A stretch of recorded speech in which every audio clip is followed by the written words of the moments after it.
So before I start this one, I just want to let you guys know that I definitely am not an expert on what I'm about to talk about. So don't take my word for anything, I guess.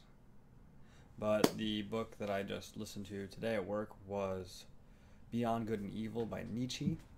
And I kind of wish that I didn't say that, or I didn't have to say what I just said, because I feel like there's a real stigma going around with Nietzsche that he's impossible to understand, or that he's so much deeper than everyone else. And I think part of that comes from the fact that he rejects a lot of the philosophical terminology and the philosophical foundations that were up until then used pretty much by everyone, no matter what field or what camp they were in. So that makes him a little more difficult, but I would by no means say that he's too difficult to grasp. Um, but I also realize that there's also a lot of speculation about a lot of what he writes, so just don't take my word for it. So, anyway, Beyond Good and Evil is Nietzsche's morality. I know that there are other books that encompasses morals as well, but this is kind of his big crack at it. It's one of his later books. It's clarifying some of his writings from Thus Spoke Zarathustra, or however you say that. And he starts off the book by basically bashing philosophy and every philosopher that basically came up until him. And he says that they are all basically just relying on metaphysics that are unfounded, and he really doesn't show a lot of respect for the philosophers that came before him, and particularly he really doesn't like the British philosophers, and he says that um, they don't have very much I don't know, life or vigor or soul. Anyway, his big thing is that people have been judging morality by good and evil, and they think that evil is the opposite of good. So, what good is, if you take the opposite of that, it is evil. And he's saying that it's not so simple. In fact, he's saying, as far as I take it, that the terminology of good and evil, as implied by the title, are things that we should be getting past. What's really important, according to him, is what's called will to power. And will to power is, he connects it often to life. He says will to power is the driving force behind life.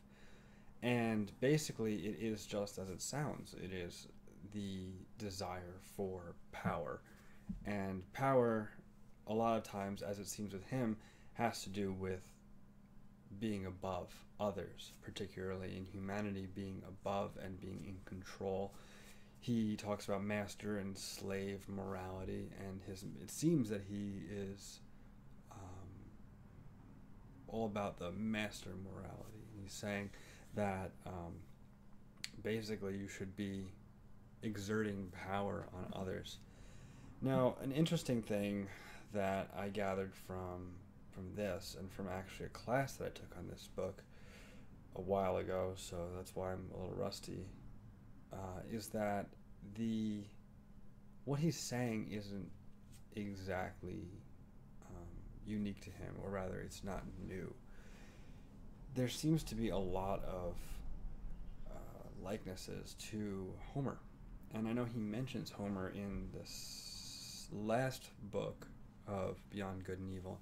He mentions Homer and the master morality, as he refers to the Homeric heroes, but he is very similar to Homer in that Homer was all about power, and the Homeric heroes were about getting fame and getting recognition and being strong. And you can definitely tell that they disregarded what would be considered common morality in their quest to do so. So I think that he's coming from a position of power is key. And now, if you've seen any of my other videos, particularly my videos on Plato, you would know that I believe that Plato was essentially responding to Homer and the Homeric way of life in his Republic. And so I really think that as much as he bashes Plato, Nietzsche that is, Plato is a really good answer to Nietzsche as well. I think that the Republic, in my opinion, it's the best philosophical work that there is. And I really think that some of the issues that are raised in Beyond Good and Evil by Nietzsche are actually addressed by Plato in the Republic, kind of anachronistically.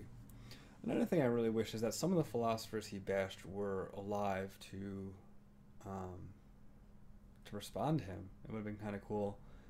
No doubt Nietzsche was really, really smart. He was, I think he was like a president or a dean of a college at like age 25 or something like that. Anyway, real smart guy. So I recommend picking up the book, picking up his other works. I know Will to Power is a brick. I haven't read it, but